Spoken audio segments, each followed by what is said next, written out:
Point ఏంటంటే నాయుడు గారు, ఇందాపూర్ డైరీకి హెరిటేజ్ కి వ్యాపార సంబంధాలు ఉంటాయి. నాట్ ఓన్లీ ఇందాపూర్, నందిని డైరీకి కూడా వ్యాపార సంబంధాలు ఉంటాయి. అనేటువంటి వాదన తెచ్చారు కదా వైసీపీ ఎమ్మెల్సీల మండలిలో. నేను కాదు, ఇందాపూర్ డైరీతో సంబంధాలు ఉన్నాయని హెరిటేజ్ చెప్పింది, దాంట్లో చర్చ లేదు. వైసీపీ వాళ్ళ ఆర్గ్యుమెంట్ ఎట్టుంది ఏంటంటే రాజకీయంగా చేస్తున్నది, ఇందాపూర్ డైరీ వాళ్ళు టీటీడీకి సప్లై చేస్తున్నారు, ఇందాపూర్ డైరీ వాళ్ళు హెరిటేజ్ తో సింక్ ఉంది, హెరిటేజ్ లోని ఉత్పత్తిని ఇందాపూర్కి ఇచ్చి ఇందాపూర్ ని తీసుకొచ్చి టీటీడీకి ఇట్లా డైరెక్ట్ గా ఇస్తే రాజకీయంగా నష్టం వస్తుంది అంటే ఒక పొలిటికల్ అలిగేషన్. ఒకటి వాస్తవం కదా, ఇద్దరు వ్యాపారంలో నాయుడు గారు. అంటే ఇందాపూర్ నుంచి హెరిటేజ్ కి, హెరిటేజ్ నుంచి ఇందాపూర్ నుంచి ఓకే ఓకే ఓకే. ఒకటి వాస్తవం, ఇందాపూర్ కి అది చంద్రబాబు కాబట్టి సో బాగుండదు కాబట్టి ఇందాపూర్ నుంచి ఇస్తున్నారంటారు. ఒకటి మా జిల్లాలో హెరిటేజ్ హెడ్ క్వార్టర్ ఉంది, నందిని యొక్క జాబ్ వరకు హెరిటేజ్ లో చేస్తారు, హెరిటేజ్ లో కొన్ని ప్రొడక్ట్స్ వాళ్ళకి ఇస్తారు. ఇది మామూలు వ్యాపారాల్లో ఇది నేచురల్ గా. మరి ఇంకా కల్తీ ఏంటి? ఇందాపూర్ కల్తీ అనేటువంటి పదం ఎందుకు వస్తుంది? పాయింట్ ఏంటంటే ఇందాపూర్ లో కల్తీ జరిగిందని కాదు, ఒకసారి రిజెక్ట్ అయింది అంతే. ఇందాపూర్ కల్తీ అని జరగలేదు.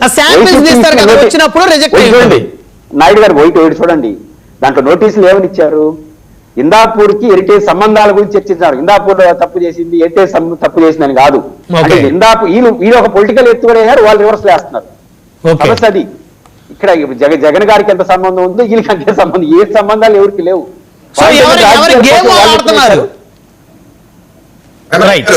విజయశేఖర్ రెడ్డి గారు ఏమండి, నాకు కొంచెం టైం ఇవ్వాలి ప్లీజ్. ఒకటి, రెడ్డి గారు అప్పుల గురించి చెప్పారండి.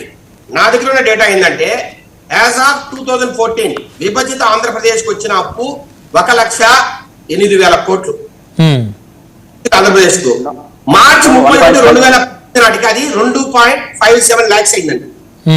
5 lakh crores అంటే తెలుగుదేశం దిగిపోయే నాటికి 2.57 lakhs, 2.57 lakhs అయింది. అదే 2024 జగన్ రెడ్డి దిగిపోయే నాటికి 5.19 lakhs అయిందండి state direct debit. State direct అంటే 3,50,000 కోట్లు, సారీ 2,60,000 కోట్లు స్టేట్ డైరెక్ట్ డెబిట్ అండి. రెండోది మీరు రాసుకోవాలి దయచేసి అందులో. రెండోది through public sector undertakings 1.58 lakh crores state direct debit ఒకటి. పురుషోత్తమ రెడ్డి గారు దయచేసి మీరు నోట్ చేసుకోవాలి దీన్ని. స్టేట్ డైరెక్ట్ డెబిట్ ఒకటి. మీరు పర్యావరణ కేసులు లెక్క చెప్పండి.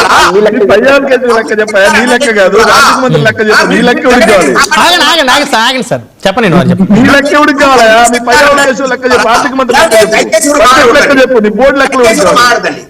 దయచేసి 2.57 lakh crore, 5.19 lakh crore state direct debit ఇది. రెండోది పబ్లిక్ సెక్టర్ అండర్టేకింగ్స్ ద్వారా 1.58 lakh crore అప్పు చేశారు జగన్ రెడ్డి. అట్లాగే public sector undertakings without government guarantee 91,000 కోట్లు అప్పు చేశారు. టోటల్ 5.1 అంటే 5.11 lakh crore మొత్తము జగన్ రెడ్డి అప్పులు చేశారండి. ఏది ఆన్ పేపర్. అయితే 1,00,000 కోట్ల పైన బిల్లు రాకుండారండి.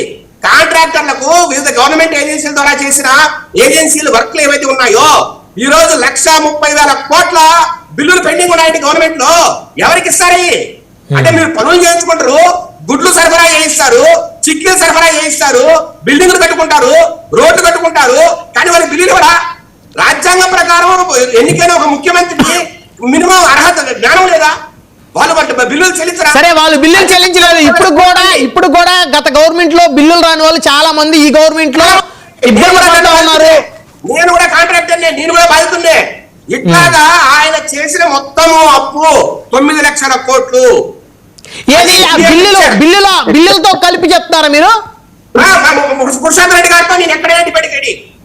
పురుషోత్తమ రెడ్డి గారు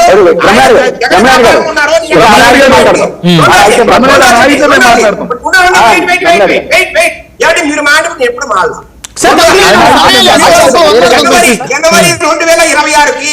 జనవరి 2026కి స్టేట్ డైరెక్ట్ డెబిట్ ఈ రోజుకి వచ్చి 6.35 lakh crores. అంటే తెలుగుదేశం పార్టీ, అది కూటమి పార్టీ వచ్చిన తర్వాత 1,20,000 కోట్ల అప్పు నేరుగా చేశారు. 50,000 కోట్లు పబ్లిక్ సెక్టర్ అండర్టేకింగ్స్ ద్వారా అమరావతి కావచ్చు రకరకాల వాటికి అప్పులు చేశారు. 1,50,000 కోట్లు అప్పులు చేశారు.